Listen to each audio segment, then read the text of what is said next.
بسم الله الرحمن الرحيم إن الحمد لله نحمده ونستعينه ونستغفره ونعوذ بالله من شرور أنفسنا وسيئات أعمالنا من يهده الله فلا مضل له ومن يضلل فلا هادي له وأشهد أن لا إله إلا الله وحده لا شريك له وأشهد أن نبينا محمد وعلى آله وأصحابه ومن تبعهم بإحسان إلى يوم الدين اللهم لا علم لي إلا ما علمتني وعلمني بما ينفعني وزدني علما رب اشرح لي صدري ويسر لي أمري واحلل عقدة من lisani yefqahu qawli və ba'd. Əziz qardaşlarım və möhtərəm bacılarım, Esselamu aleykum və rahmetullahi və barakatuhu. Möhtərəm qardaşlar, ilk öncə qeyd eləmək istəyirəm ki, bütün insanlar, bütün bəşəriyyət növü hamısı bu həyatda, bu dünyada arzuladıqları ən mühüm şeylərdən biri həyatlarının xoşbəxtlik üzrə keçməsidir. Səadətli yaşamaqdır, xoşbəxt yaşamaqdır. Ailələrində problemlərin və ailələrində bədbəxtçiliyin uzaq olması, baş verməməsidir. Hər kəs bunu arzu elə möhtərəm qardaşlar. Təbii ki, bu insan həyatında böyük bir mətləbdir. Və hər kəs bunun, sadəcə burada olan xələlin ən böyükü odur ki, insanlar bunu arzulayandan sonra bunun həyata keçməsi üçün ən mötəbər və ən mühüm səbəblərdən və vəsilələrdən uzaq olurlar və yaxud bunu yetəri şəkildə axtarmırlar. Bütün insanlar, möhtərəm qardaşlar, istərsən qadınlar olsun, istərsən kişilər olsun, bunu qəşəng şəkildə bilməlidirlər ki, xoşbəxtlik və səadət Allah-u Teala'dan gəlir. Xoşbəxtlik və səadət Allah-u Teala'dan gəlir. Bu, Allah-u Teala'nın ailələrə bəxş etdiyi ən böyük mənfəətlərdən və xeyirlərdəndir. Deməli, bunu bildikdən sonra ikinci addım gəlir. O da bu xoşbəxtliyin və səadətin gəlməsi üçün Allahın bizim üçün qoyduğu səbəblər və vəsilələr. Bunu bilməmiz gərəkir. Deməli, birinci şərt odur ki, insanın bilməsi ki, xoşbəxtlik Allah-u Teala'dan gəlir.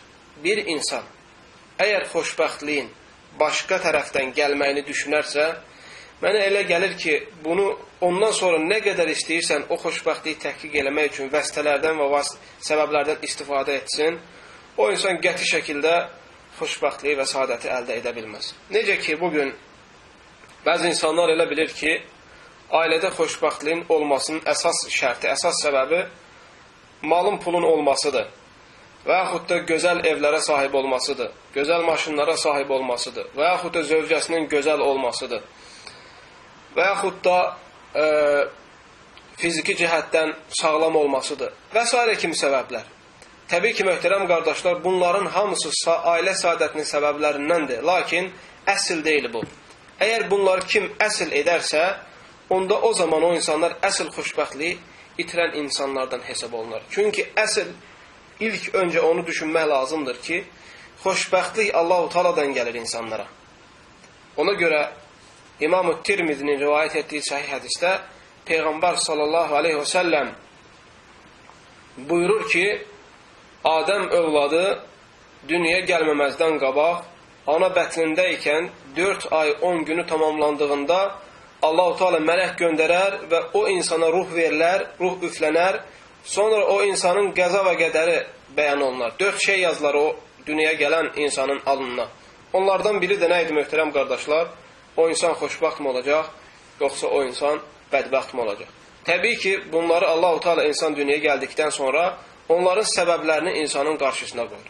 Və insan əgər o səbəblərdən gözəl şəkildə istifadə edərsə, bu saadəti və xoşbəxtliyi onunla əldə edər. Əgər yox, o səbəbləri, şəri səbəbləri, ilahi səbəbləri, Allah və onun peyğəmbərləri bizlərə göstərən səbəbləri tutmazsa və onu tərk eləyərsə, onda o zaman o insan xoşbəxtlik nemətini itirmiş və bədbəxtlik onun əvəzinə bədbəxtçiliyi əldə etmiş olar. Deməli, əziz qardaşlarım, bunu gözəl şəkildə başa düşmək lazımdır. Əgər kim xoşbəxtliyin Allahdan qeyrisi tərəfdən gəlməyini düşünərsə, o insan xata eləmiş olar və o insan günah işləmiş olar və qəti şəkildə də bu xoşbəxtliyi nemətini əldə edə bilməz. Deməli, əziz qardaşlarım, bildikdən sonra ki, xoşbəxtlik sırf Allahdan gəlir, bildikdən sonra ki, Allah-u Teala istəməsə xoşbəxtlik gəlməz və başqa bilməmiz gerəkən şey qalır, o da bilməmiz lazımdır ki, Allah istədikdən, Allah bu istədiyini həyata keçirir, nə ilə? Göndərdiyi səbəblərlə. Deməli, üzərimizə düşən ikinci məsuliyyət, ikinci məsələ də Allah bu xoşbəxtliyi əldə etmək üçün hansı səbəblər qoyub, hansı şərtlər qoyub, onu bilməmiz, onu öyrənməmizdir. Və bunun tətbiqatı əsnasında da həmən xoşbəxtliyə inşallah nail olmamız və yaxud insanların nail olmaları mümkündür. Deməli, möhtərəm qardaşlarım və əziz müsəlmanlar, bu onu göstərir ki, ola bilər ki, bir insan zahirən xoşbəxt görülər. Amma bu həqiqi şəkildə olmaya bilər. Həqiqi şəkildə olmaya bilər. Necə ki, bəzi aldanmış təbəqələr var. Elə bil ki, yəni ki, qəsdim odur ki, xoşbəxtliyin Allahdan olmamağını güman edənləri nəzərimdə tuturam. Hansı ki, bəzi filmlərə baxırlar, bəzi kinolara baxırlar, bəzi seriallara baxırlar və xüsusən də bunlar əgər ailə həyatını əhatə eləyirsə, orada aldadıcı gülüşlərə, aldadıcı davranışlara baxıb, elə düşünürlər ki, xoşbəxtlik bu cür olur. Və onlar gördüklərini həyatda tətbiq eləməyə çalışırlar. Halbuki, yetər ki, onlara dərk eləsinlər, onlar bu aldadıcı sifətləri insanlara göstərmək üçün həyatlarını fəna eləyiblər. O, özlərinin aparışlarını o şəkildə göstərilməsi üçün həyatlarını fəna eliblər. Bunu bir fənn olaraq öyrəniblər ki, hətta bu şəkildə görünsünlər. Təbii ki, onlarda bu təbii alınan şeylər deyil. Ona görə möhtərəm qardaşlar, buna diqqətlə nəzər yetirmək lazımdır. Elementar misal çəkim, bəzən görürsən ki, teleserial izləyən qadınlar görür ki, yəni teleserialda qadın və kişi arasında gözəl ünsiyyətlər var, gözəl məhəbbət var, gözəl davranış var və s. kimi şeylər. Elə bil ki, bunu ilk öncədə xırda, kiçik məsələlərdən görsə də, əgər buna davam eləyərsə zaman içində artıq o qadının qanına işləmiş olur. Və nəhayətin olur, möhtərəm qardaşlar, həmin gördüyü şeyləri ərində görmədikdə neyinir? Ortada problemlər baş verir. Sözün qıssası, onu demək istəyirəm ki, möhtərəm qardaşlarım, iddia ilə həqiqətdə fərq var. İddia çox zaman yalan olur, möhtərəm qardaşlar. Onu da ondan bilmək olur ki, doğru səbəblər üzərinə qurulmamış olur. Doğru səbəblər üzrə qurulmamış göstərilən şeylər iddia olur çox zamanlar. Elə bil ki, bugünkü gündə məsələ, elementar misal çəkim, iynə ilə bədənlərini şişirdən kulturistlər. Onlar zahirən belə görünürlər, amma həqiqətdə o elə deyil. O iynədən istifadə edib, o fiziki bədənin o şəkildə göstərməsi onun iynə vasitəsiylədir. Deməli, əgər o bundan istifadə etməsəydi, o şəkildə görünməzdi. Eləcə də bəzi filmlərdə gördüyünüz fantastik şeylər, bir insanın girib 1000 adamı öldürməsi, böyük binaların partlanması, maşınların uçması və s. kimi şeylər. Deməli, doğru səbəblər üzrə qurulmamaqla bilmək olur ki, bu şey iddiadırmı və yaxud bu şey həqiqətdirmi? Deməli, əziz qardaşlarım, xoşbəxtlik bəzi görünən amillərlə başa düşülən şey deyil. Xoşbəxtlik qəlblərdə hiss olunan şeylərdir. Və insanların qəlb rahatlığı ilə başa düşülən şeylərdir. Bir insan əgər ailə həyatında qəlbi rahat yaşaya bilmirsə, bir insan daima qəlbi kədər, qəm, qüssə içində doludursa, bu onu göstərir ki, bu insan ailə həyatında xoşbəxtlik yaşaya bilmir. Bu onu göstərir ki, bunun ailəsində xoşbəxtlik yoxdur. Bunun ailəsində bədbəxtlik bürüyüb. Hətta ola bilər ki, o insanın malı olsun, pulu olsun, qəşəng zövcəsi olsun, vəzifəsi olsun və s. kimi səbəblər. Deməli, əziz qardaşlar, bunların hamısı bizə onu göstərir ki, ilk öncə insan etiqad etməlidir ki, ona bu saadəti və xoşbəxtliyi bəxş eləyən Allahdır və sonra Allah-u Teala bu xoşbəxtliyi və bu saadəti bəxş etmək üçün insanların qarşısına səbəblər qoyubdur. Vasitələr qoyubdur, vəsilələr qoyubdur. Onlardan mütləq və mütləq istifadə etməlisən. Əgər istifadə etməsən, onda o zaman bunu itirmiş olarsan. Keçən dərsdə, möhtərəm qardaşlar, qeyd etdik ki, Allah-u Teala başqa əhkamlarda qayda qanun qoyduğu kimi, başqa yaratdığı və hökm etdiyi şeylərdə qayda qanun qoyduğu kimi, eləcə də şəriət məsələsində, ailə məsələlərində xoşbəxtliyin olması üçün, xoşbəxtliyin təhqiq olunması üçün, həyata keçirilməsi üçün də qayda qanunlar qoymuşdur. Bunların keçən dərsin axırında möhtərəm qardaşlar, qeyd etdim ki, mütləq evlənməzdən qabaq evliliyin tamam olması üçün, yəni nikahın kamil və doğru şəkildə olması üçün şərtlər lazımdır. Deməli, nikahda şərtlərin olması Allah-u Teala'nın qanununun möhkəm olmasını göstərir. Hansı ki, ondan öncə qeyd elədik İslamda evlənməyin əhəmiyyəti. Deməli, bu əhəmiyyəti hiss eləmədən evlənən insanda çox zaman bədbəxtlik baş verir. O dərs onu başa salırdı. Deməli, insan evlənməyin əhəmiyyətini bildikdən sonra buna qədəm qoyarsa, deməli, xoşbəxtliyə tərəf ilk qədəmi qoymuş olur. Və sonra bu qədəmi qoyduqda ortaya qızı seçdikdən sonra, hansı ki o dərsdə keçdi, onun sifətləri və s. kimi, sonra o da tamam olduqdan sonra ortaya gəlir artıq birləşmək, nikah.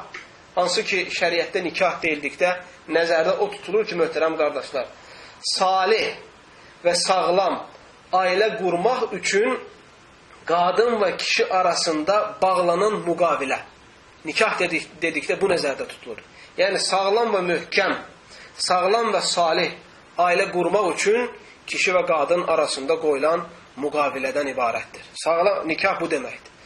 Deməli, nikahın sağlam olması, əziz qardaşlarım, ailədə xoşbəxtliyin, ailədə saadətin genişlənməsi deməkdir. Və yaxud da ailədə saadətin və xoşbəxtliyin genişlənməsinin əlamətlərindəndir. Əgər nikah sağlam qurulmazsa, onda o zaman o əks təsir göstərər, əks məna verər. Keçən dərsin axırında, əziz qardaşlarım, qeyd elədim ki, nikahın şərtlərinin və yaxud rükunlarının şərtlərindən biri evlənən qadının vəlisinin izninin olması. Bunu bu dərsdə qısa şəkildə bir də təkrarlayaq ki, artıq yəni məsələ bizə fayda vermiş olsun.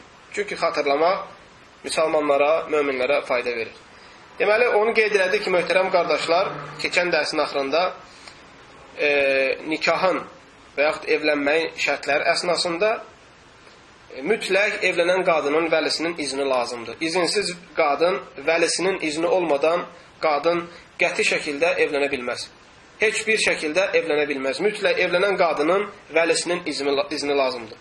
Vəli də odur ki, möhtərəm qardaşlar, ilk öncə qadının atasıdır və o olmasa ata tərəfdən babasıdır, o olmasa oğludur və yaxud da oğlunun oğludur, yəni nəvəsidir, o da olmasa qadının qardaşıdır, o da olmasa qadının əmisidir və yaxud da ata qardaşıdır. Bunların hamısı qadının vəlilər hesab olunur. Təbii ki, bu tərtiblə. Deməli, ata olan yerdə başqalarını qadına vəlilik edə bilməz, ta müəyyən səbəblər olmadıqca. Deməli, bu deyilənlərdən kişi tərəfdən, yəni qadının atası tərəfdən vəlilər olmasa, onda o zaman qadının özü seçir öz vəlisini, hansı ki qadın, yəni bilir ki, o vəli onun məsləhəti üçün, onun xeyri üçün çalışır. Təbii ki, möhtərəm qardaşlar, bu cümhur alimlərin çoxunun rəyidir ki, mütləq vəlinin izni lazımdır. Sadəcə burada Hənəfi məzhəbində xilaf var. Bəzi hənəflər qadın vəlisiz evlənməyinə icazə verir. Təbii ki, bunların bu ixtilafı, bu rəyi, əziz qardaşlar, səhih dəlillər qarşısında bir məna vermir. Keçən dərsdə sizlərə həmçinin söylədim ki, hədis var. Ayşə radiyallahu anhədən və İbn Abbasdan Peyğəmbər sallallahu aleyhi ve sellem buyurur ki, la nikah illə bi vali. Vəlisiz nikah yoxdur. Bu hədisi İmam Əbu Davud və İbn Məcə və Tirmidi və Əhməd ibn Həmbəl radiyallahu anh rivayət edir. Həmçinin hədisi qeyd elədik, möhtərəm qardaşlar, İmam Albani rahmehullah səhih kitabında, silsilə kitabında hədisi səhihləşdirmişdir. Və həmçinin Peyğəmbər sallallahu aleyhi ve sellem başqa bir hədisdə buyurur ki, əyyümə imra'atin nəkəhat bi qeyri izni vəliyyə fə nikahuha batil. Peyğəmbər sallallahu aleyhi ve sellem bunu 3 dəfə təkrarlayır. deyir, əlinin vəlisinin izni olmadan evlənən qadının nikahı batildir, nikahı batildir, nikahı batildir. Bu hədisdə dedik ki, əziz qardaşlarım, İmam Abu Davud və Tirmizi və İbn Məcə və həmçinin Əhməd ibn Həmbəl rivayət edib. Və hədisi həmçinin Şeyx Əlbani rəhməhullah səhihləşdirib. Başqa bir hədisdə İbn Məcənin rivayət etdiyi hədisində həmçinin Peyğəmbər sallallahu əleyhi və səlləm buyurur: "La tuzawwijul mar'atul mar'ata və la'l mar'atu nafsaha fa inna zaniyata hiya allati tuzawwiju nafsaha." Qadın qadını evləndirə bilməz, özünü nə də qadın özünü evləndirə bilməz, hansı qadın özünü evləndirən qadın zinakardır. Bu hədisdə İbn Məcə rəhməhullah rivayət eləmişdir. Sonra vəli məsələsini qeyd elədik möhtərəm qardaşlar keçən dərsdə. Hansı ki qeyd elədik ki, vəlinin də mütləq vəli olması üçün şərtlər var.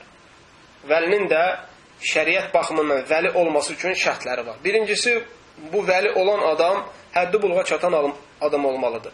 Əgər həddi buluğa çatmamış olarsa, onda o zaman onun vilayəti, onda o zaman onun vəliliyi sayılmaz. İkincisi, həmçinin ağıllı olmalıdır. Mütləq xeyirlə şəri ayrı edən birisi olmalıdır. Yəni, dəli olmamalıdır. Əgər ağlı itirmiş olarsa, dəli olmuş olarsa, onda o zaman onun vəliliyi yenə sayılmaz, yenə keçərli olmaz. Üçüncüsü, vəlinin müsəlman olması lazımdır. Qeyri-müsəlman, möminət bir qadına vəli ola bilməz. Əgər qadın müsəlman olarsa, atası qeyri-müsəlman olarsa, misal üçün, onda o zaman nə olur?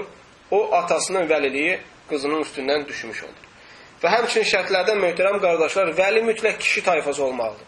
Yəni, qadının ya atası olmalıdır, o yoxdursa babası ata tərəfdən, ya oğlu, ya qardaşı, ya əmisi, ya ata tərəfdən olan qardaşı və s. kimi. Deməli, mütləq vəlinin kişi olması lazımdır. Qadından vəli olmaz. Deməli, bu evlənməyin şərtləri ilə bağlı olan ilk şərt idi. O da qadının vəlisinin izninin olması. İndi isə bu dərsdə yeni olaraq möhtərəm qardaşlar, ikinci şərt odur ki, evlənməyin, nikahın sağlam olması üçün ikinci şərt mütləq ortada manelerin olmaması. Yəni, evlənməyin sağlamlığı üçün mane olan şeylərin olmaması. Mane olan şeylərin olmaması. Yəni, əgər manelərdən biri olarsa, onda o zaman nikah batil olar. Deməli, ikinci şərt odur ki, evliliyə mane olan şeylərin olmaması. Misal üçün, bu manelər də bir neçə qismə bölünür. Nəsil tərəfdən manelər var və həmçinin səbəb tərəfdən manelər var. Məsələn, nəsil tərəfdən manelərdən biri odur ki, əgər evləndiyin qadın sənin maman olarsa evlənə bilməzsən. Nəsil tərəfdən manelər var. Əgər mamanla bir adam öz maması ilə, öz bibisi ilə evlənmək istəyərsə, haramdır, onların nikahı batildir. Çünki şəriətdə bu cür evliliyə icazə verilmir. Və yaxud xalası ilə, və yaxud bacısı ilə, və yaxud atasının zövcəsi ilə, və yaxud da qardaşının qızı ilə, bacısının qızı ilə. Deməli, nəsil tərəfdən haram olan şeylər var, möhtərəm qardaşlar, hansı ki, bunlar manelərdən sayılır. Deməli, manelər olmaması lazımdır. İkinci şərt budur. Deməli, bu nəsil tərəfdən, ikinci tərəfdən də səbəb tərəfdən var. Səbəb tərəfdən möhtərəm qardaşlar. Yəni ki, məsələ, süd bacısı və yaxud süd qardaşı. Bu da səbəbdir. Məsələ, o sənin nəsil tərəfdən sənə haram deyil, amma səbəb tərəfdəndir. Ola bilər ki, sən evlənmək istədiyin qız sənin süd bacın hesab olunur. Ola bilsin ki, sənin anan o qızı neyniyib? O qızı əmizdiribdir. 5 dəfə və yaxud daha çox. 5 dəfə və yaxud da daha çox. Necə ki, hədis var səhih. Ayşə radiyallahu anhədən bu əmizdirmək məsələsində deyir ki, əvvəllər 10 dəfə əmizdirmək haram eləyirdi. Yəni, insanı süd bacısına və yaxud süd qardaşına çevirirdi. Sonunda isə bu 5 dəfə əmizdirməklə kifayətləndirildi. Onu göstərir ki, möhtərəm qardaşlar, əgər bir qadın, bir uşağı, yəni yemək yeməzdən qabaq 5 dəfə əmizdirmiş olarsa, artıq o onun süd uşağı sayılmış olur. Uşaqlarının da süd bacısı və yaxud süd qardaşı hesab olunur. Deməli, səbəb baxımından əgər sən evlənən bir qız sənin süd bacın hesab olunarsa, sən onunla evlənə bilməzsən. Haramdır o sana qiyamət gününə qədər. Və həmçinin qadın, əgər getdiyi oğlan onun süd qardaşı hesab olunarsa, o da eyni zamanda ona ərə gedə bilməz. Və həmçinin səbəb tərəfdə möhtərəm qardaşlar, qadının iddədə olmaması. İddədə, yəni ki, qadının evlənməyində, yəni ki, möhlətin olmaması. Nə deməkdir möhlətin olmaması? Ola bilsin ki, məsələn, bir qadın boşanıbdır, amma qaytarma boşanmağındadır. Yəni, əri onu bir dəfə boşayıb və onun 3 ay ərzində qaytarmaq haqqı var. Və həmin evlənləsi qadın, yəni ki, halı bu cür olmamalıdır. Yəni, qadın iddədə olmamalıdır. Tutaq ki, bir kişi arvadını boşayıb, birinci boşayıb və bildiyimiz kimi, əgər boşayarsa, talaq eləyərsə, 3 ay həmin qadın ərinin zimməsində qalır. Yəni, ərinin üzərində hesab olunur. Və onun izni olmadan təsərrüf, yəni ki, evdə başqa davranışlar eləyə bilməz. Və onlar ər-arvad hökmündə olur. 3 ay müddətində 3 dəfə qadın aybaşı olub təmizlənənə kimi. Deməli, əgər bu boşanmaq bu növdən olarsa, o boşanmış qadını sən nikah eləyə bilməzsən. Çünki o qadın nə olur?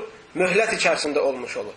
Əgər 3 ay bitdikdən sonra, tamamlandıqdan sonra, onların arasında ayrılıq baş verəndən sonra istəyərsənsə, onda bu şəriətlə icazəli hesab olur. Və həmçinin tutaq ki, bir qadının əri ölüb.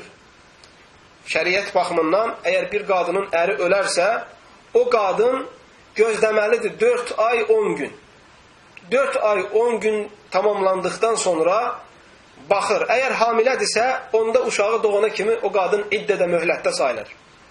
Əgər 4 ay 10 gündən sonra bəlli olarsa və bilinərsə ki, qadın hamilə deyil, artıq ondan sonra o qadın evlənməyə qərar verə bilər. Deməli, əgər əri ölmüş bir qadını 4 ay 10 gündən qabaq onunla nikah eləmək istəsə, nikah batildir. Bu səbəbə görə. Nikah batildir. Əgər bir qadın bəlli olarsa ki, 4 ay 10 gündən sonra onun uşağı var, sən 5-6 aydan sonra gedib onunla nikah kəsmək istəsən, yenə sənin nikahın batildir. Çünki şəriət baxımından əri ölmüş qadının, əgər uşağı qaldığı, ərindən uşağı qaldığı bəlli olarsa, onda o zaman mütləq o qadın doğuma kimi gözləməlidir və doğumdan sonra da nifasdan təmizlənməsinə qədər gözləməlidir və ondan sonra nikah eləyə bilər. Deməli, bunlar da möhtərəm qardaşlar, səbəb baxımından. Və həmçinin səbəb baxımından, yəni din fərqi olması, manilərdən biri həmçinin möhtərəm qardaşlar, qadınla kişinin arasında din fərqinin olması, din ixtilafının olması. Möminət qadın qeyri-müsəlmana gedə bilməz. Əgər bir möminət qadın qeyri-müsəlmana ərə getmək istəsə, onda nikah batildir. O nikah sayılmır. Hətta bütün insanlar ona şahid olsa belə. Hətta ortalarında razılıq olsa belə. Hətta bütün şərtlər olsa belə. Əgər möminət bir qadın qeyri-müsəlmana getmək istəyərsə, onda o zaman möhtərəm qardaşlar, bu din ixtilafı olduğuna görə onların nikahı sağlam olmaz. Onların nikahı batil hesab olunur. Deməli, bu da həmçinin, əziz qardaşlarım, səbəblərdəndir. Necə ki, Allah-u Teala Quran-ı Kərimdə Əl-Mumtəhina surəsinin 10-cu ayəsində bəyan edir. La hunnə hillun ləhum və la hum yəhillunə ləhun. Nə bunlar onlara halaldır, nə də onlar bunlara halaldır. Yəni, əgər ortada din ixtilafı olarsa. Burada nəzərdə tutulan möhtərəm qardaşlar qadın tərəfdir. Bəllidir ki, İslam dinində icazə verilir ki, bir kişi kitab əhlindən evlənsin. Yəni, bir kişi Yahudi və Xristiyan qadınları ilə evlənə bilər. Hökm olaraq evlənə bilər. Amma qadına gəldikdə isə qadın kitab əhlindən olan kişilərə gedə bilməz. Söhbət, möhtərəm qardaşlar, bundan gedirdi.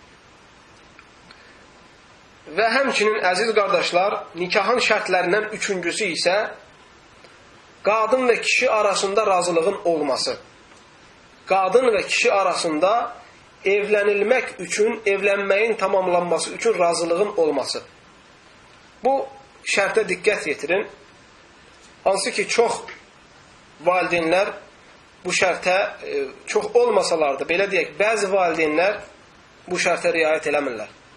Baxırsan ki, təbii ki, əgər, möhtərəm qardaşlar, evlilik şəriətə uyğun olmazsa, o zaman hədlər aşılar və zülm də çox olar. Yəni, evlilik əsas məqsəd üzrə, yəni şəriətdə gələn şəkildə qurulmazsa, artıq orada çox hədlər aşma baş verər. Deməli, əgər tutaq ki, qadının və yaxud kişinin vəlilərinin birinin əsas arzusu odur ki, pullu birisinə versin qızını, misal üçün. Ola bilər ki, əgər onda əsas tamah pul olarsa, onda o zaman zülm edər. Bir pullu gəlib qızına, qızı ilə nikah kəsdirmək istədikdə baxmaz ki, onun gözəlliyi varmı, onun imanı varmı, onun əxlaqı varmı, onun tərbiyəsi varmı, onun və yaxud qızına uyğunluğu varmı və s. ki, bu şeylərə baxmaz. Bunların hamısının qabağında onun gözü kör hesab olunar. Və neyniyər? Qızını qaldırıb zorla, məcbur edərək o adama verər. Deməli, belə bu cür olan nikahların axırı, möhtərəm qardaşlar, yarımçıq qalır və yaxud ailələrdə çox vaxt bədbəxtlik baş verir. Ona görə elm əhli deyir ki, mütləq nikahın sağlamlığı üçün mütləq qadın və kişinin razılığı lazımdır. Onları razı qaldıqları şəxsə verməlisən və yaxud oğlana razı qaldığı şəxsə almalısan və yaxud da qızı razı qaldığı şəxsə verməlisən ərə.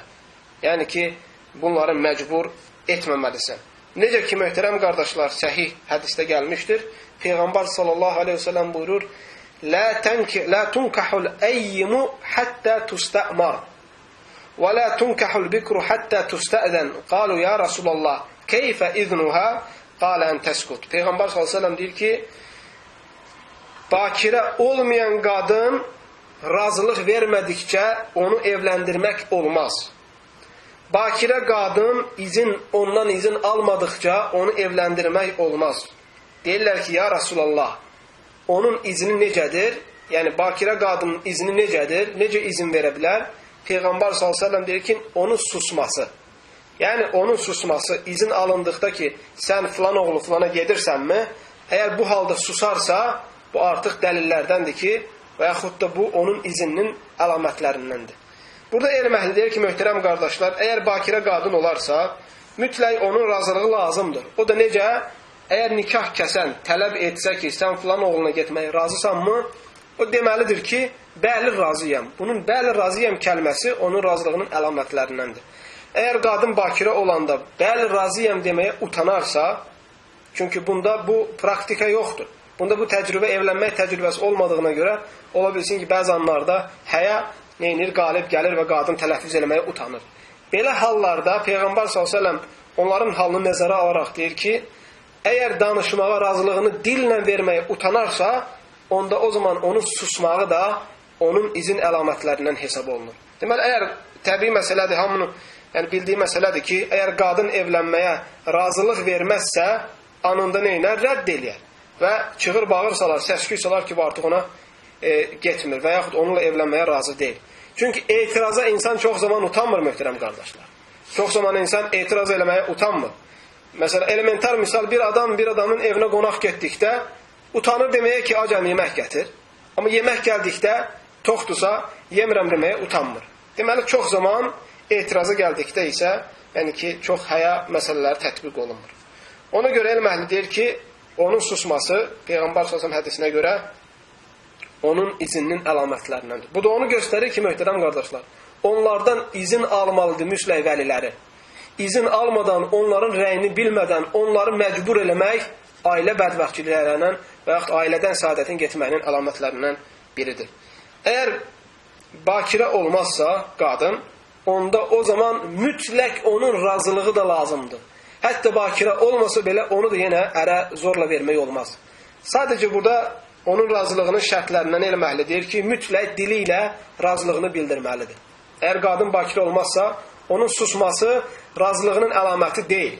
Çünki artıq onda evlənmək yəni ki, praktikası, təcrübəsi olmuş olur. Həya məsələsi onda bu cür razılıqlarda az olmuş olur. Ona görə mütləq razılığını dili ilə bildirməlidir. Bu məsələ ilə ilgili möhtərəm qardaşlar, mən üzümü tuturam bütün atalara və bütün analara ki, bu məsələdə səhlənkarlıq etməsinlər. Və öz əlləri ilə öz uşaqlarını bədbəxtçiliyə və qəm-qüssə quyusuna atmasınlar. Çünki möhtərəm qardaşlar, bəzən valideynlər bunu həqiqətən unudurlar. Və bunu düşünmələri kifayətdir ki, o həyatı onlar deyil, onların övladları yaşayacaq. Əgər ortada xoşbəxtlik varsa, onların övladları yaşayacaq. Əgər ortada bədbəxtlik varsa, yenə onların övladları yaşayacaq. Və övladlarının bədbəxtliyi valideynlərinin də bədbəxtlik səbəblərindən olacaq. Övladlarının xoşbəxtliyi valideynlərinin də xoşbəxtlik əlamətlərindən olacaq. Çünki bunu hamımız bilirik, möhtərəm qardaşlar. Əgər ana bilərsə ki, onun övladı pis gün çəkir, onun qızı bədbəxtdir, onunla bərabər ana da bədbəxt hesab olunur. Onunla bərabər ana da qəm-qüssə çəkir. Bunun əksi də eyni zamanda əks təqdir verir, möhtərəm qardaşlar. Ona görə tələsməmək lazımdır. Ona görə tez cavab verməmək lazımdır. Düşünmək lazımdır. Övladların hissiyyətlərini nəzərə almaq lazımdır. Sən elə düşünmə ki, sən övladlarından daha çox istəyirsən onların məsləhətini, mənfəətini. Ola bilər bu. Ola bilər. Amma bu bəzən iddia da ola bilər. Ona görə möhtərəm qardaşlar, hikmətdəndir ki, insan xüsusən də qadın tərəf bir razı qalması, yəni ki, dinindən və əxlaqından bir elçi gəldisə, onda o zaman çalışqinən qızından izin al, onun razılığını al.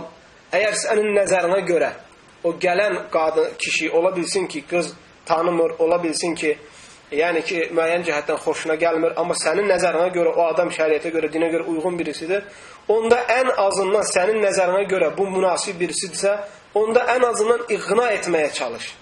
Ən azından onu qane etkinən ki, inşallah o şəriətə və sənə daha uyğundur.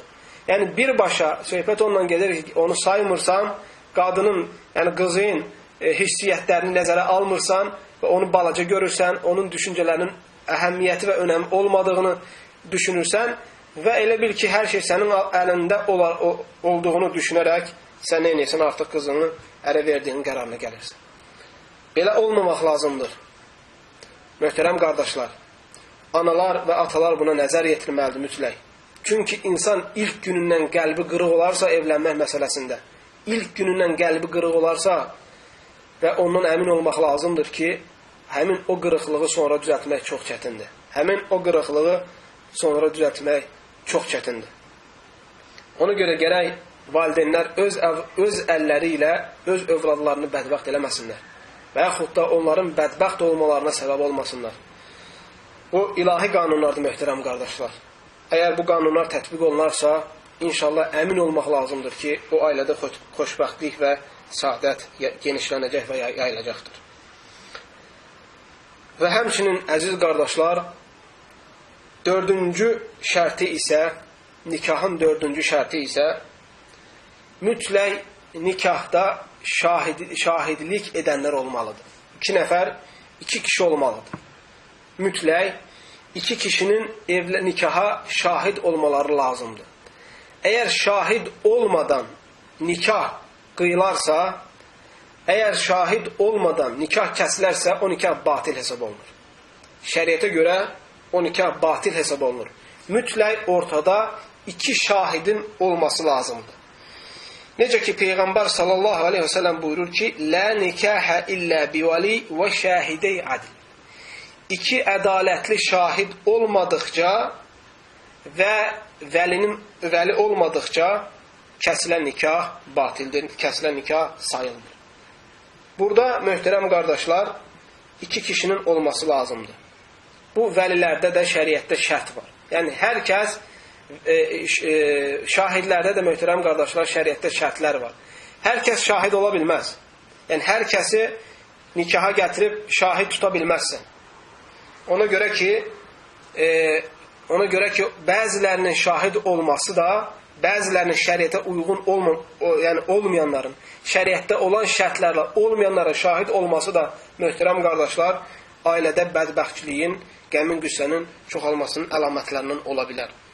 Ona görə elm əhli deyir ki, şahidlərdə də mütləq sifət, müəyyən vəsflər olmalıdır, müəyyən şərtlər olmalıdır. Birincisi, o şahid olan adamların sayı 2 dənə olmalıdır. Bir nəfərin şahidliyi kifayət deyil. Və ikincisi, onlar mütləq kişi olmalıdırlar. Şahidlər mütləq 2 kişi olmalıdır. Üçüncüsü, həmin şahidlər müsəlman olmalıdırlar. Qeyri-müsəlmanlardan şahid olmaz. Qeyri-müsəlmanlardan şahid olmaz. Mütləq o şahidlər müsəlman olmalıdırlar. Və həmçinin o şahidlər ağıllı olmalıdırlar. Dəllərdən şahid olmaz. Ağlı olmayan insanları şahid tuta bilməzsən. Mütləq o şahidlik edən insanların ağlı yerində olmalıdır. Və həmçinin şərtlərdən o şahidlər həddi buluğa çatmış olmalıdırlar. Uşaqdan şahid olmaz. Əgər nikah kəsirsənsə, nikah qıyırsansa, onda o zaman balaca həddi buluğa çatmamış uşaqları sən şahid kimi götürə bilməzsən, şahid kimi onları qəbul edə bilməzsən. Mütləq o şahidlər həddi buluğa çatmış olmalıdırlar. Həddi buluğa çatmış olmalıdır. Və həmçinin şərtlərdən, şahidlərin şərtlərindən onlar azad olmuş olmalıdırlar. Yəni kölə olmamalıdırlar, azad olmuş olmalıdırlar. Və həmçinin şərtlərdən onlar ədalətli hesab olmalıdırlar. Necə ki, Peyğəmbər s.ə.v hədisində, biraz öncə sizlərə dediyim hədisdə Peyğəmbər s.ə.v deyir ki, Lə nikəhə illə bivəli və şəhidəy adlin. 2 ədalətli şahid olmadıqca nikah sayılmır. Mütləq onlar möhtərəm qardaşlar, o şahidlər nə olmalıdır? Ədalətli olmalıdırlar. Bu ədalət məsələsi də adətə, ənənəyə bağlıdır. Adətə, ənənəyə bağlıdır. Bu ədalət kəlməsində elm əhlinin müxtəlif rəyləri var möhtərəm qardaşlar. Bəzi elm əhli deyir ki, böyük günah sahiblər olmamalıdır. Bəzi elm əhli deyir ki, fasiqlər olmamalıdır. Bəzi elm əhli deyir ki, onlar pis cinayətlərlə məşğul olmuş olmamalıdır və nəslə, kökə, şəxsiyyətə xələl gətirən əməllərin sahibi olmamalıdır və s. kimi.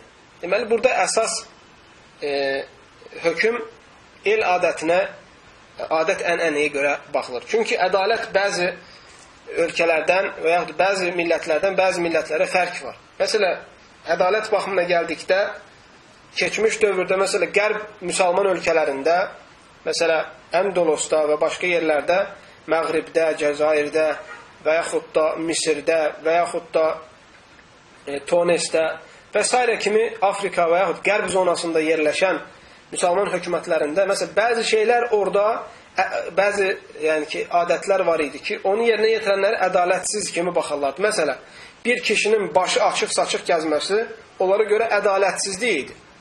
Aydındırmı? Məsələn, şərq ölkələrinə baxdıqda isə bu adətə tətbiq olunmur. Yəni, bir kişi başı açıq gəzdi, başında papaq oldu. Bunlar o qədər önəm, əhəmiyyət daşımır. Deməli, burada da ədalət məsələsi nisbi məsələsidir.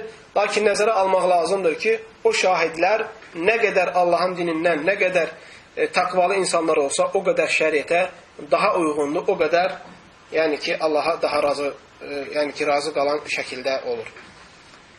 Amma bilinərsə ki, bu şahidlər fasiqlərdir, böyük günah sahibləridir və bunlar Allahın hədlərini aşan şəxslərdir, onda o zaman belə şahidləri şahidlikdən uzaqlaşdırmaq lazımdır.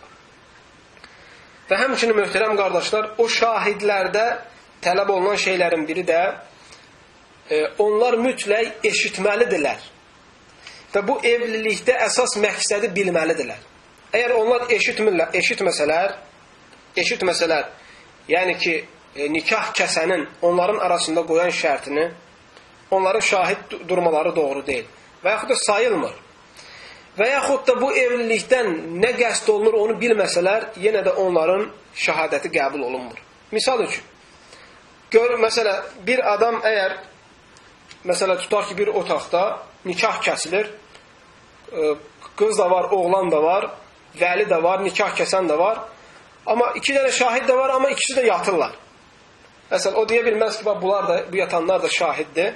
Duranda biz deyərik ki, məsələn, sizi şahid etmişdik. Belə halda onların şəhadəti qəbul olmaz. Çünki onların mütləq eşitmələri lazımdır.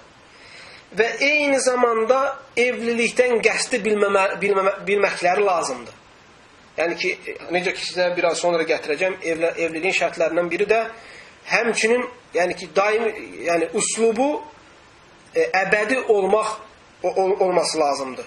Əgər müəqqəti evlilik olarsa, tutar ki, deyir ki, mən sizi evləndirirəm, məsələn, 2 gün müddətində. Yəni ki, o şahid olan insanların da mütləq o evlilikdə olan əsas məqsədi bilmələri lazımdır, başa düşməkləri lazımdır. Əgər onlara desək ki, sizlik deyil, biz nə eləyirik, burada siz sadəcə şahid olun, onda bu da qəbul olunmur. Mütləq şahidlərin söhbət nədən gedir, ondan mütləq xəbəri olmalıdır. Və həmçinin eşitmək məsələsində, şərtində elm əhli deyir ki, yatan insanlardan şahid olmaz. Və həmçinin kar insanlar, Məsələn, eşitmir, amma ağızlar nə deyir, onu görür. Amma eşitmir. Deməli, eşitmirsə, mütləq onun şəhadəti rədd olunmalıdır və yaxud onun şəhadəti qəbul olunmamalıdır. Və həmçinin möhtərəm qardaşlar, elm əhli deyir ki, piyan insanların şəhadəti də qəbul olunmur. Piyan insanların, sərxoş insanların.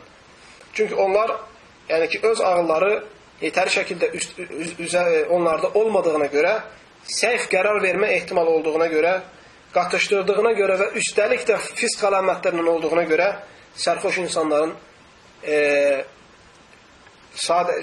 möhtərəm qardaşa şahidliyi də qəbul olunmur.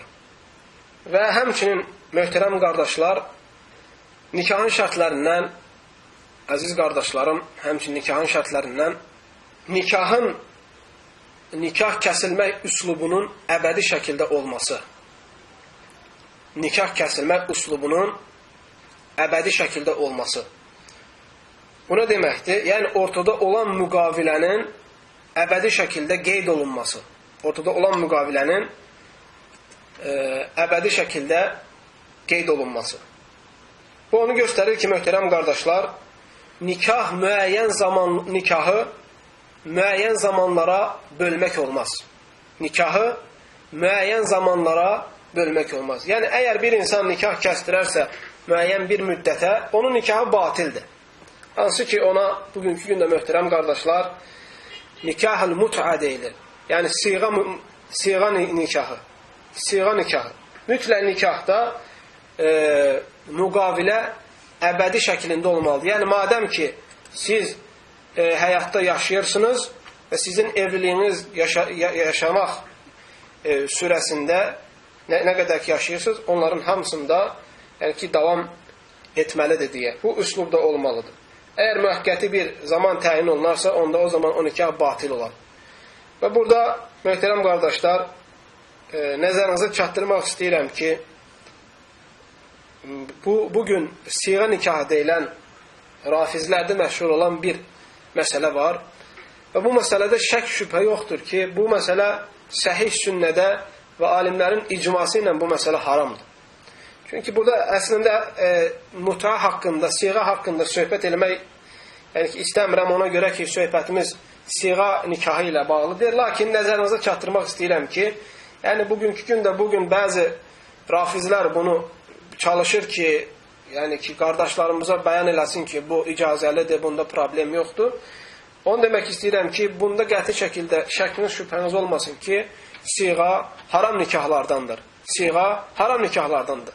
Və ona görə də, əziz qardaşlar, ondan uzaq olmaq lazımdır.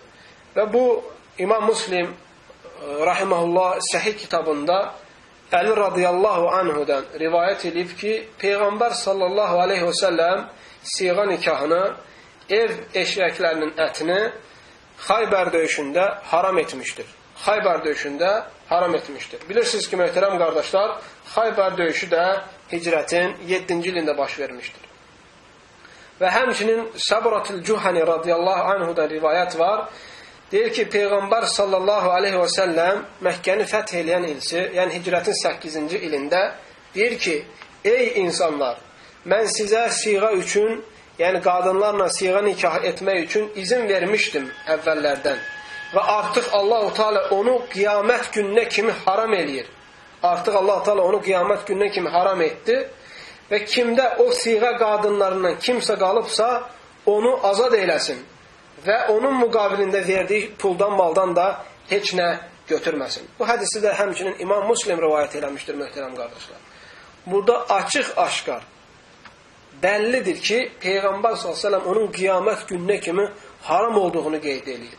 Və özü də bildirir ki, əvvəllər, İslamın əvvəlləri halal olur. Necə ki, başqa sonradan qadağan olunmuş şeylər kimi. Məsələn, İslamın əvvəllərində var idi bir kişinin 4-dən çox zövcəsi var idi. Nə oldu? Allah-u Teala qadağan elədi bir kişinin 4-dən çox zövcəsi olması. Əvvəllərdə var idi bir kişi iki bacı ilə evlənmiş sahabələr var idi. Sonradan Allah-u Teala onları qadağan elədi ki, bir kişi iki bacı ilə evlənə bilməz. Yəni ikisi ilə bir arada yaşaya bilməz. Və həmçinin əvvəllər möhtərəm qardaşlar içki içilirdi. Sahabələrdən içki içənlər var idi. Və nəhayət nə oldu? sonra içki içmək haram oldu. Bu da həmin məsələlərdəndir. Əvvəllər, İslamın əvvəllərində Peyğəmbər s.ə.v sahabələrə bu siğa nikahını etmək üçün izin vermişdi. Lakin Peyğəmbər s.ə.v bunu 2 dəfə həyatında 2 dəfə haram olduğunu bəyan eləmişdi. Birincisi, Xaybər döyüşündə hicrətin 7-ci ilində və bunu bəzi sahabələr eşitməmişdi. Abdullah ibn Abbas və başqa sahabələr eşitməmişdi. Və ixtilaf yaranmış sahabələrin ortasında bunun haram olması, halal olması barəsində Peyğəmbər s.ə.v bunu Məkkənin fəthi ilində təkrar haram olduğunu qeyd elədi ki, artıq bu məsələdə insanlar səhlənkar etməsinlər. Və hədisin nasında Peyğəmbər s.ə.v deyir ki, artıq Allah sizə bunu qiyamət gününə kimi haram etdi. Deməli, möhtərəm qardaşlar, İmam Müslim rahmehullah Səhih kitabında ondan çox hədis rivayət edib, müxtəlif ləfzlərlə, müxtəlif isnadlarla hamısı bunların açıq-aşkar bəyan edir ki, siğa nikahı haramdır və onun hökmü qiyamət gününə kimi davam edəcəkdir. Və elm əhli möhtərəm qardaşlar, ümmətdə icma nəqli ilə məşhur olan alimlərdən bir çoxu da bunun haram olması barəsində icma nəql eləmişdir. Necə ki, İbn-i Munzir rahimehullah icma kitabında nəql eləyib, deyir ki, bütün İslam alimləri ittifaq eləyib ki, siğa nikahı haramdır. Sadəcə bu məsələdə icmaya müxalif olan rafizi firqələridir. Və həmçinin İmam Qadı Eyad rahimehullah və həmçinin İmam Xattabi rahimehullah bunların hamısının siğa nikahının haram və batil olduğuna icma nəql eləyən alimlərdəndir. Və əziz qardaşlar, həmçinin İmam Beyhaqi rahimehullah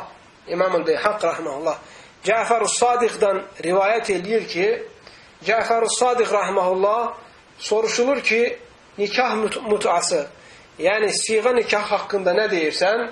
Deyir ki, siğa nikahı zinanın ta kəndisidir. Yəni ki, zinanın ta özüdür. Cəfər-ü Sadiqdan bu rivayəti İmam Beyhaqi rahimehullah rivayət edir. Deməli, möhtərəm qardaşlar, rafizlərdən gələn bu şübhənin qəti şəkildə İslam dinində yeri yoxdur.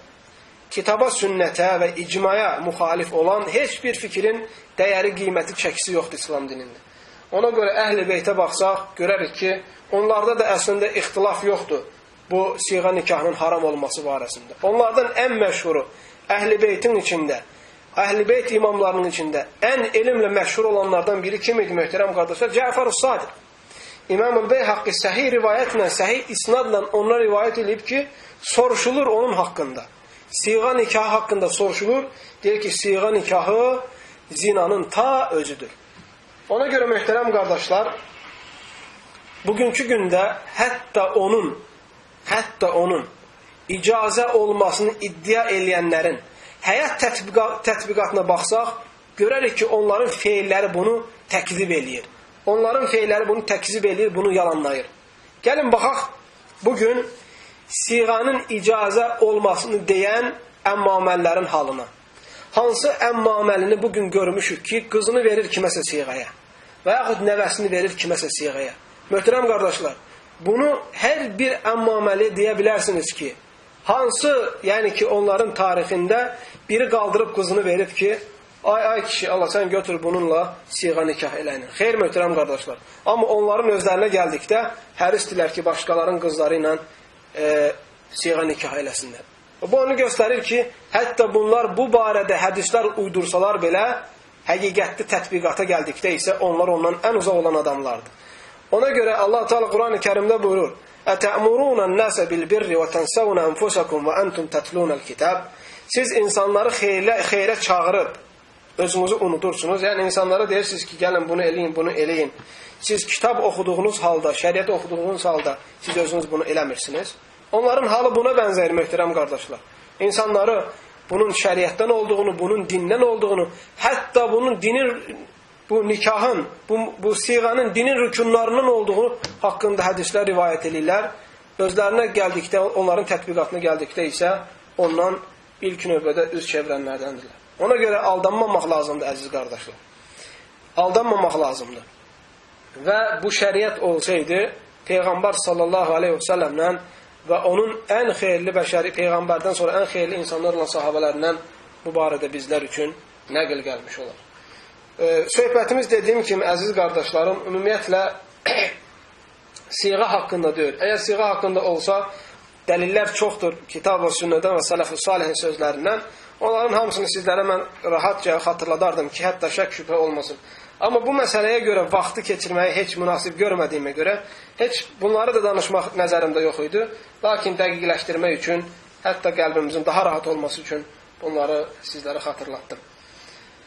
Və həmçinin möhtərəm qardaşlar, nikahın şərtlərindən və bəzi elm əhli bunun rukunlarından sayırı, hansı ki bunlar nikah mərasimindən qabaq olur, rukun yəni, təyin olunması, evlənənlərin təyin olunması, qadınların da, kişilərin də, hər ikisinin təyin olunması.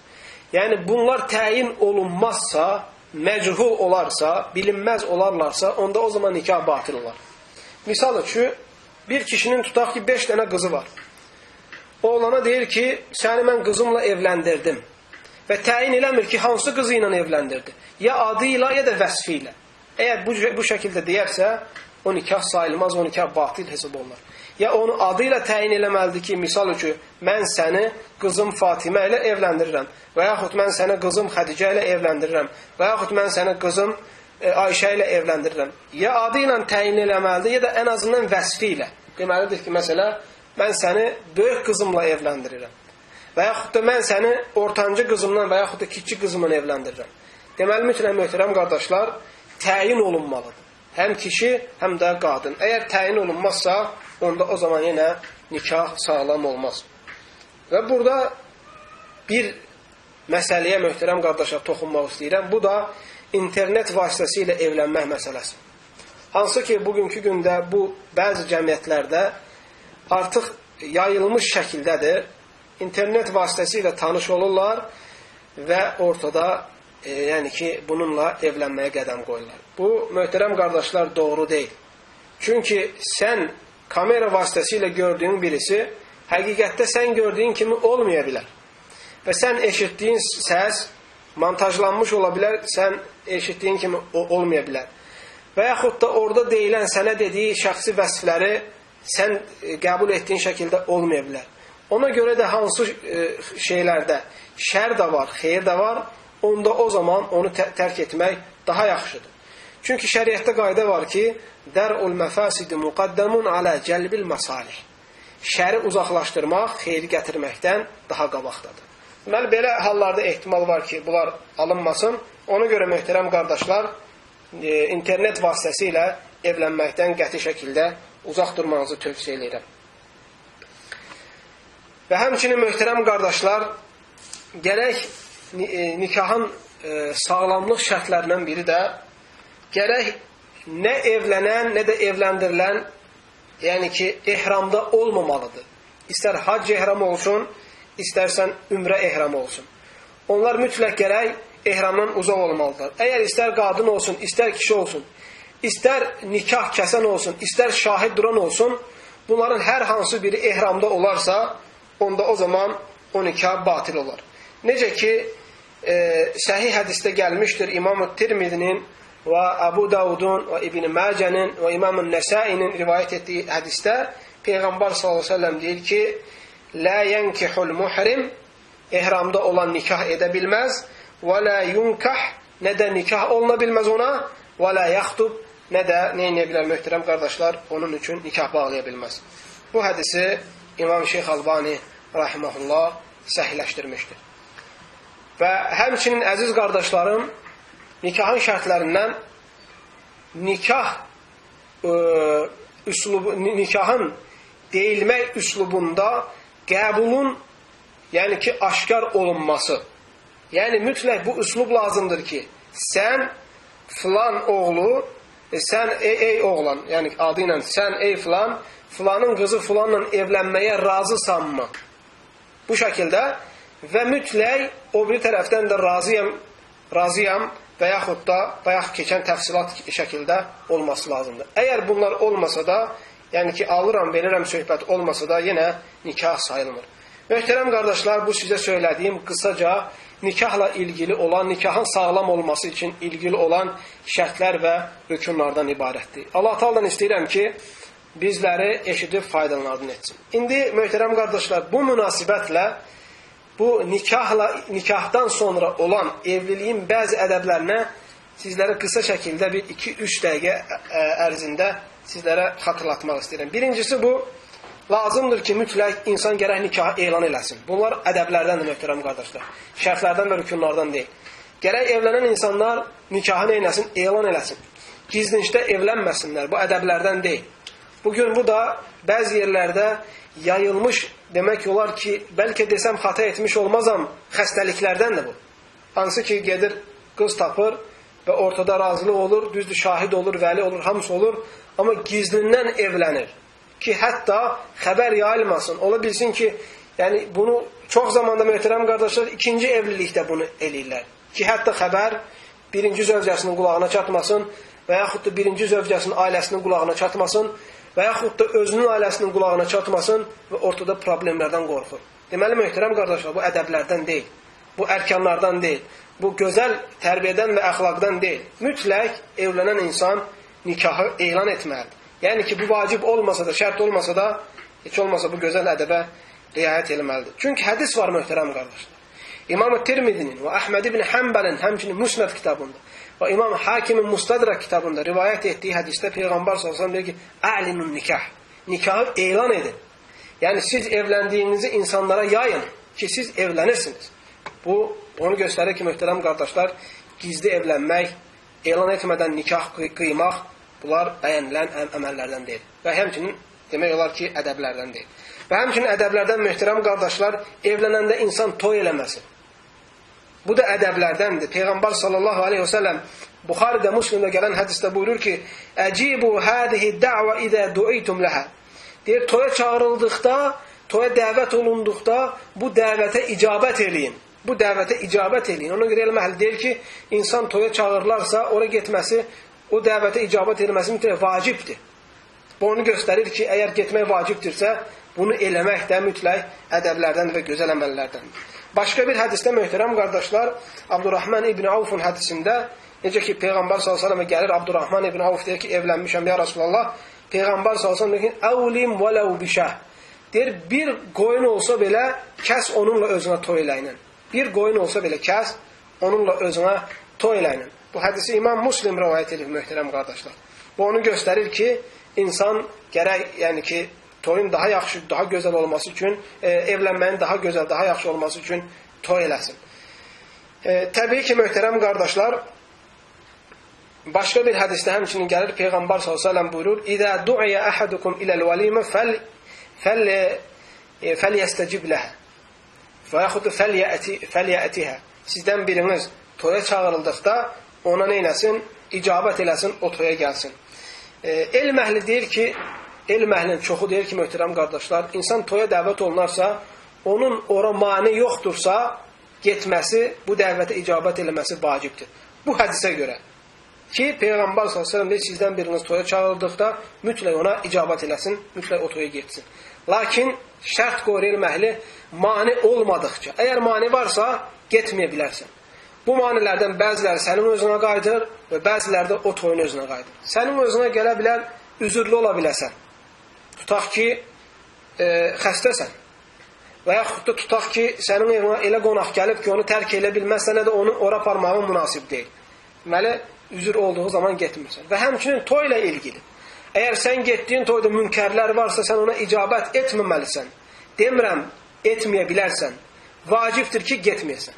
Əgər tutaq ki, o toyda süfrə üzündə içki varsa və yaxud orada açıq saçıq, pis geyimdə olan qadınlar varsa, qadın kişi bir-birinə qarışıbsa və yaxud musiqa varsa və yaxud pis münkər olan əməllər varsa, onda o zaman o toya getmirsən və əksinə ora getməməyin vacibdir.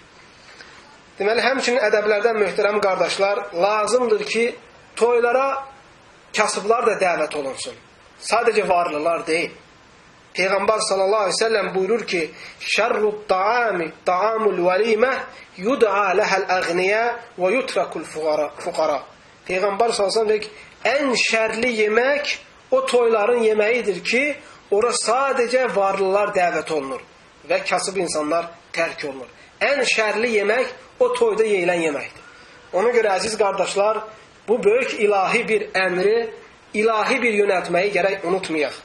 Mütləq gərək süfrələrimizdə, istərsən xüsusi süfrələrimiz olsun, istərsən ümumi süfrələrimiz olsun, istərsən sünnət mərasimi olsun, istərsən əqiqa mərasimi olsun, istərsən toy mərasimi olsun, mütləq möhtərəm qardaşlar, o süfrələrdən kasıbların payı olmalıdır. Əgər kasıblar tərk olunub, imkansızlar tərk olunub, sadəcə imkanlı və varlı insanlar ora çağırırlarsa, onda bunu insan münkərdən hesab edə bilər və o toya getməyə bilər. Və yaxud da getdikdən sonra görsə ki, orada sadəcə varlılar yığılıb, orada kasıblar yoxdur, onlardan üz çevrilib, bunu münkərlərdən sayaraq onu tərk edə bilər. Ona görə əziz qardaşlarım, yeməklərimizin və toylarımızda yeyilən yeməklərin ən xeyirli yemək olması üçün mütləq gərək süfrələrimizdə fağırlar olsun, imkansızlar olsun. Əziz qardaşlarım və möhtərəm bacılarım, bununla bu dərsimizi bitirmək istəyirəm. Allah-u Teala'dan diləyirəm ki, bizləri eşidib faydalanlardan etsin. Uca Allahdan gözəl adları ilə və uca sifətləri ilə diləyirəm ki, bilmədiklərimizi öyrətsin və bildiklərimizə əməl etməyi nəsib eyləsin. Sözlərimizdə və əməllərimizdə ixlas nəsib eyləsin. Hamınıza təşəkkürümü bildirəm qardaşlar. Esselamu aleykum və rahmetullahi və barakatuhu və sallallahu və səlləm alə nəbiyyə Muhammed və alə alihi və ashabihi əcmain.